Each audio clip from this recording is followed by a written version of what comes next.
Well, I'm 37 kilometers west of Quilpie. I hit a big bump and snapped the BP51. Springs jammed up against the rim, and the CV boot has been ripped all to shreds as well. This truck is going nowhere. Game over. So I've reached out to ARB because I was curious to see what they'd say about a failure like this.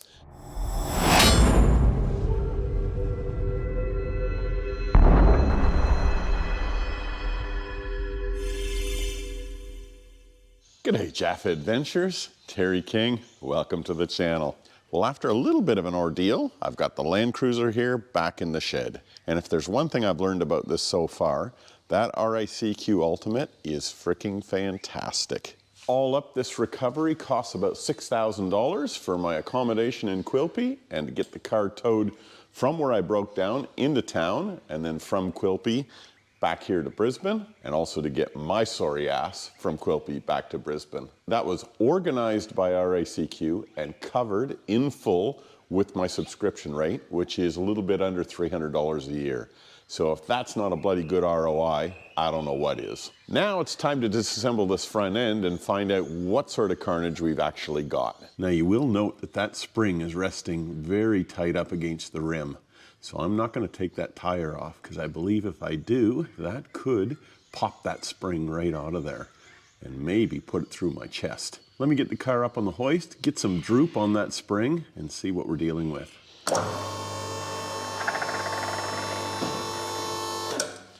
I'll get a bit closer look at that later, but there's our failure. Snapped shock. Looks like I will be able to take that wheel off because the spring, although it is resting up against the tire a little bit, is also resting up against the backing plate. When I take the tire off, the backing plate will still be there, obviously. It's just so difficult to do any work on this front suspension componentry when you've got this tire in the road.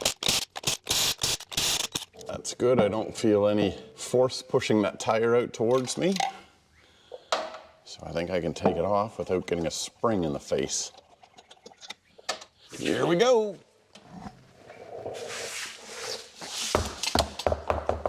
That's good. As I suspected, the backing plate is holding that spring in place. Just bloody amazing that it didn't take that wheel speed sensor off. It came close, but it didn't get it. Far out. Next, I'm going to pull this steering arm out of the road because I don't think I'll be able to install the new unit with this in the road. Now, some of you might be thinking, how the hell did you actually do this? Geez, you must have been flying down the road, you know, speeding, and you must have hit a washout, and, you know, because stuff like this just doesn't happen under normal driving conditions. Well, I was doing the speed limit. It was 110 zone, and I was doing 100, so I was actually under the speed limit a little bit. It was on bitumen, 37 kilometers west of the town of Quilpie, and there was no funky business on the road. There was a little bit of a dip, but not too bad. You know, I've hit thousands, tens of thousands of dips that have been larger than that one that did this. And when I say a dip, I don't mean one of those signed dips that they warn you about. This was just an undulation in the road itself that you typically see out there in that channel country where they get that black soil that's highly reactive, and you know, the roads are quite sort of undulated. Just hit one of those, suspension system unloaded, came down, loaded up, and she went bang. And I heard it when it broke, and the first thing I thought was, I've done a CV. I've come up over that bloody hump, come down and blown a CV. It wasn't until I pulled over and I saw my banana spring that I thought, nah, that was no CV. Now I've just spun that nut on backwards, and I'll tap this and see whether I can drive it out. But I suspect I got a 0.001% chance of that happening. No. I'll just end up damaging those threads. Cool, I'll get a hammer, start wailing on the perimeter of this thing, try and get this to drop out. Well, I've been wailing on that sucker trying to get that out of there. It's not working. I don't want to put heat in it because these are reasonably new. I installed them only about 6 months ago. So I don't want to end up damaging this boot with the heat. So we're going to skin this cat a different way. Because I got to pull the CV out, I'll take these two nuts on the for the lower ball joint. That'll allow that hub to swing out a little bit, and that might be enough for me to free up the shocky. But before I can do that, got to pop this cover off And then got to get that 39 mil 12-point nut out of there. Gotcha. Definitely been a little bit of water in there.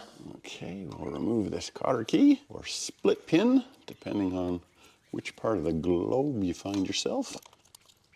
And then that little retainer, which retains that nut. Now, if you don't have one of these 39 mil 12-point sockets in your spares kit, get one in there. Because even if you will never change a CV, if you're out in the bush somewhere and you break a CV and you take it into a repair shop and they don't have one of these, then they're euchred. So regardless of whether you're gonna do this yourself or whether you get somebody else to do it, I'd carry one of these suckers. It's not a very common size. Now I'm putting a strap around this hub to support the weight. All right, I'm up to the tricky bit now. I'm gonna pull these two 22 mil bolts out of the bottom ball joint, and that'll allow this hub to swing out. And when it does, that spring is free to come out. Now I've given it a bit of a tap, and there's not a massive amount of pressure on it. So I'm hoping that if this just kicks out a little bit, it'll be enough to release the pressure off of that spring. If I'm wrong, I'm gonna be wearing a coil spring and a forehead. Here's one. There's the second one. See if I can swing that hub out just a little bit. I can pull it out a bit, but it's probably getting close to the full stroke of the CV, so I may have to whack that sucker in. She is going. So is my bit of timber. That's got him. Now I'll take that lower shock bolt out. Okay, let's take stock at where we're at. This bottom half of the shocky, that's flapping in the breeze now. The bottom of the spring is wedged up between the backing plate and this steering arm, but it's pretty much uncompressed now. The CV is disconnected from the hub. I think what I might do next is I'll pull the CV out of the diff end and get that CV out of there all together so that I've got a little bit more room to play here. Normally when I'm taking out these struts, I undo that top ball joint. I'm just trying to avoid that because I've already got the bottom ball joint disconnected, and I'm hoping when I've got this CV out of here with just the bottom ball joint connected, maybe I can get the new strut in there. We'll give it a crack anyway. Now to get this CV out, we just get a couple of levers in here and pop it out. I got that CV out. And here she comes now. Come on out, sunshine. Alrighty. That is proper buggered. My original intention was to get a boot kit and just replace the boot on this CV. Obviously clean it all out and re-grease it. But given the fact that that has been carved into by that strut tower, no. I'm gonna call this US and we are going to chuck this sucker in the bin. A couple other points in relation to this failure. You might be thinking, well, hey, maybe your lower control arm bushes were flogged out and that has led to the shock failure. I'd say a big negatory to that. I replaced these lower control arms about 6 months ago, and since then they have gone through the canning stock route, they've gone through the useless loop road, the Kennedy Ranges, 20,000 kilometers of floggage basically. So I'd have to say a no to that one. And another thing you might be thinking is, oh well, you should have extended bump stops on this thing when you've got a 50 mil lift. And I do have extended bump stops on the back of the control arms, and I do have a diff drop kit in it as well, and have had for some time. So again, no, I don't think so. I think this failure was simply fatigue over a very long period of time, over very, very difficult conditions. That is my honest belief on that one. Still not good enough in my opinion. That's a critical failure, and you know, people could have got hurt on this one. That is the high pressure line to the remote reservoir, which is meant to be right there. And that sucker has busted off. I wonder whether that has also been associated with this failure then. That's certainly a possibility. Well, I kept wailing on this steering arm and I eventually got it off. So that's great. That'll allow me to swing it out of the road and get that coil spring out of there. Ooh-wee, what a freaking mess. All right. There's the bottom of the shaft. It's actually snapped off inside of there. There's our coil spring. It's got a big groove worn in it there from rubbing up against something. Now we can take these 4 bolts off the top of the shock tower, which are 417 mils. Normally you'd have to take this reservoir off to get the shock out of here, but given the fact that my reservoir and shock are detached, I can do that later. And out comes our Jafffa shocky. Now I might as well get that remote reservoir unit out of there while I'm here.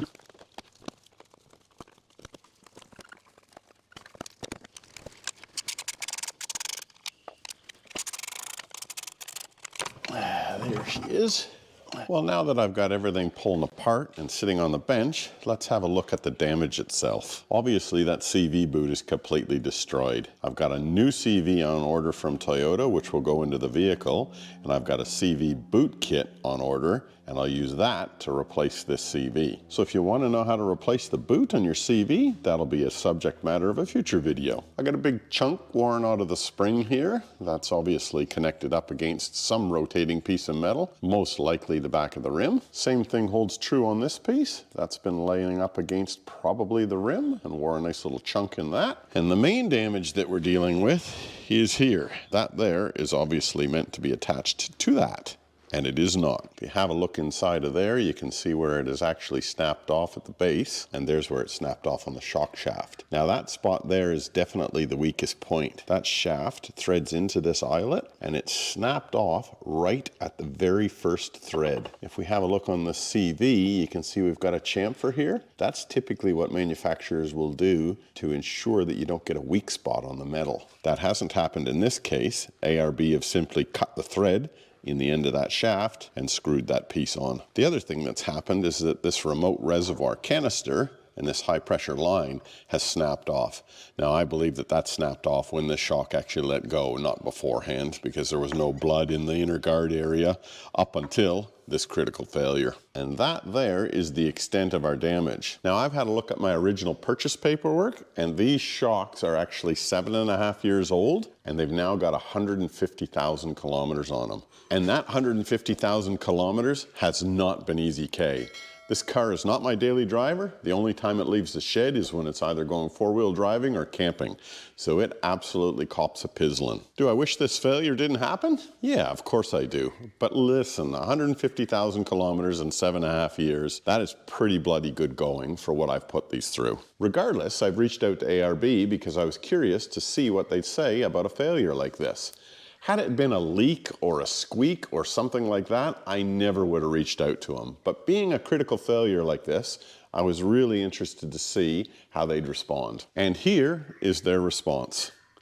2 brand new BP51 struts for the 200 series, free of charge. I'll tell you, when they offered that to me, you could have knocked me over with a feather. I had no expectation from ARB of a replacement because these shocks are 4.5 years outside of warranty. That right there, friends, is customer service personified. You want to get a loyal customer for life? Look after them like that. Now the naysayers out there are going to say, hey Terry, you used your YouTube influence, or you said that you were going to post this up on social media just to gain a positive outcome. If that's what you think, then this isn't the channel for you. I pride myself with a high degree of integrity, and mentioning a YouTube channel or threatening to go to any sort of social media, that is tantamount to blackmail, in my opinion, and that just doesn't fly with my moral compass. So if you carry yourself with integrity and you're still with me, let's get these struts installed in the cruiser. Now the ride height and the ride quality in my old shocks was perfect. So I'm going to set the new ones up exactly like the old ones. So I had the rebound, 2 from the top, and we've got the compression, 4 from the bottom. And it's a bit trickier to see with the spring in place, but yes, on the new one, the compression is also 4 from the bottom. Perfect. Okay, that one is 23 mil from the top of the ring to the end of the thread. And on my new strut, it is 21 mil. So I've got to turn this ring and compress this spring by 2 millimeters. Probably not going to make bugger all difference, but because I like the ride so much with the old settings, I want to get them exactly the same on these new ones. Okay, let's check this pin for fitment in the original one. A little bit of slop, but pretty tight. And we'll check the pin in the new one. Exactly the same. Okay, that's great. All right, the diameter of these reducers, 38.5 mil. The diameter of these reducers, 38.5 mil. Perfect. Now I'm just popping on a couple of coil spring compressors to try and compress the coil spring and take the pressure off that collar so I can turn it. I'm just putting a bit of tape on the springs to try and prevent marring them. I don't like my chances, but what the hell? I'm not a big fan of spring compressors because it's like dealing with a bomb or an explosive device, but well, here we go.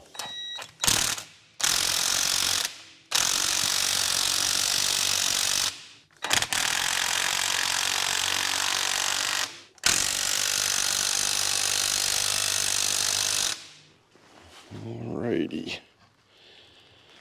We've got this ring turning.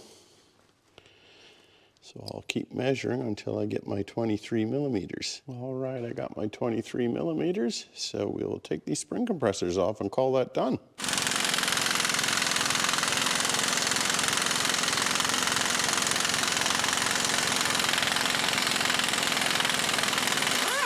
Okay, I got my ride height set exactly the same as the original. Compression and rebound set exactly the same. The eyelet diameter and the width is exactly the same as on the old ones. That strut is ready to go back in the car. Now these spherical bearings are only about a year old because I replaced them a year ago.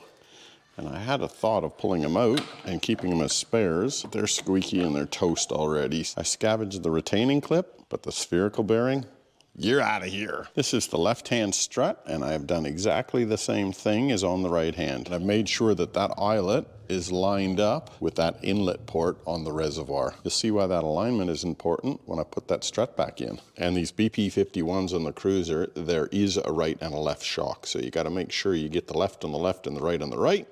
And the way to do that is the last digit on that part number is an L or an R. I've undone the KDSS arm on that side, and of course I've undone the lower ball joint. That'll allow me to pivot this lower control arm. Jill came out to bring me lunch, so I absconded her to get her to push down on this bar so that I could leave her the strut in.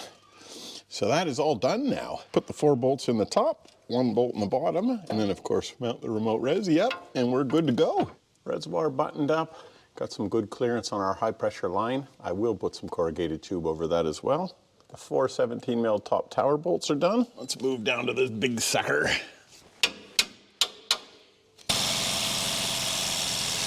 All right, 1 strut fully installed.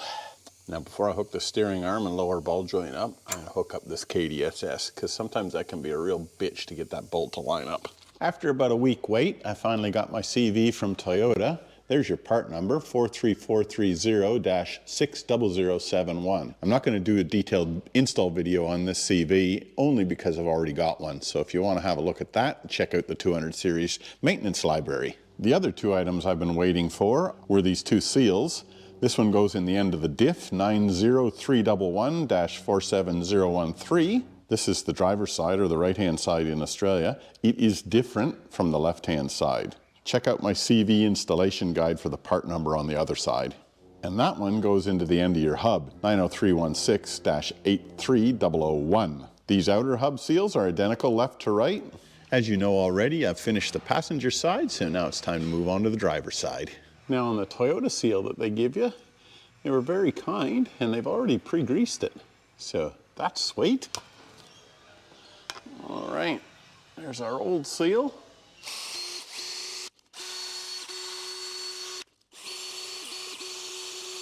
Okay, I've cleaned that up with a wire wheel, and if you noticed, I was trying to keep the wire wheel pointing so that it was always shooting the shit away from this hub area. Now, a little bit of grease on this area that I've just cleaned. And new seal time. Hear that note change? That means that part of the seal is bottomed out. Listen as I knock this one in.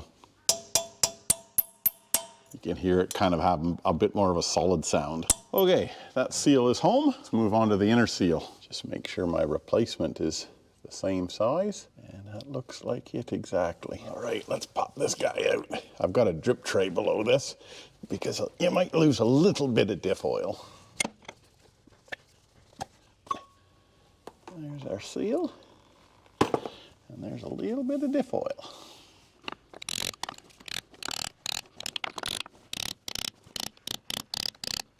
New seal in the diff is in place, and we're ready to drop our CV in. All right, I got the diff end of my CV shaft all greased up. I got the grease holding that circlip with the bottom end down. I showed you that hack in my CV replacement video. Okay, CV shaft, be good to me, baby. Okay, I've got my CV started in the spline, so I just need to tap it past that circlip. All right, after a bit of tapping, gentle love taps, we got our CV in. Now I'll put a thin layer of grease on this end of the shaft.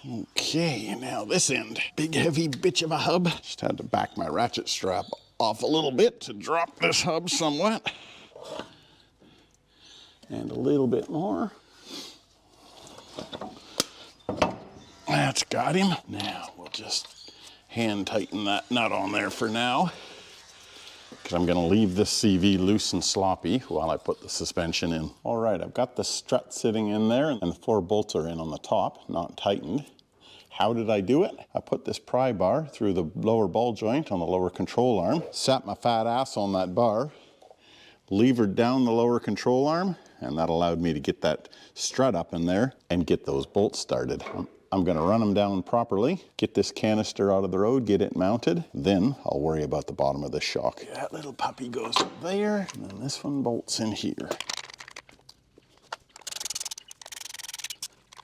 Okay, our line is clear. It's not fouling on the shock tower here. It does come pretty close to that ring. That's the reason I got a little bit of this split tubing here. This guy here is clearing everything. We got clearance on that front line. I think that's a transmission cooler, and it's not fouling on anything else. Okay, we got that bolt through the bottom of the strut. That was easy. Just put a lever here between the ball joint, lever the lower control arm in, and push the pin through. I'm going to lower my hub down so it sits on the ball joint on the lower control arm. Just while I'm doing that, you know what I noticed? The split pin is missing on this upper ball joint. I'm wondering whether that happened when I got a wheel alignment. Oh well, I'll put a split pin in there and I'll check the other side too. Okay, let's get rid of our strap, hopefully for the last time.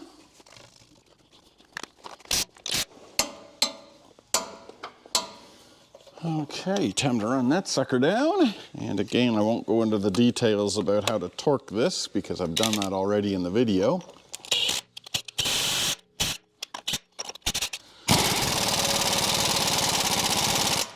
Maximum ugga-duggas.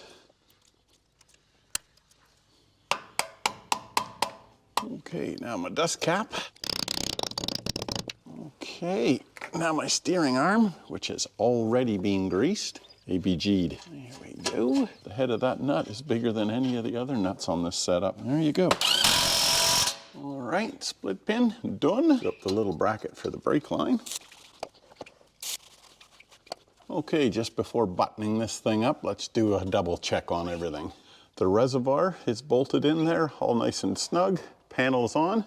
Bolts on top of the shock tower, all done. Replace that split pin that was missing. Brake line bolted down. Main strut bolt on the bottom done. These 2 nuts on the lower ball joint finished. The big 39 mil on the end of the CV shaft, ugga-dugga down. Cap on, brake cleaned down. And in terms of our CV, we got a seal replaced on that end, a seal replaced on that end. Now before I forget, I'll just go over to the other side and make sure the split pin on the upper ball joint is there. Yep, that split pin is there, so we're all good.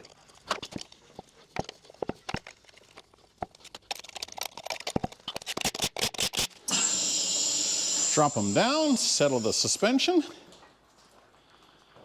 Oh yeah.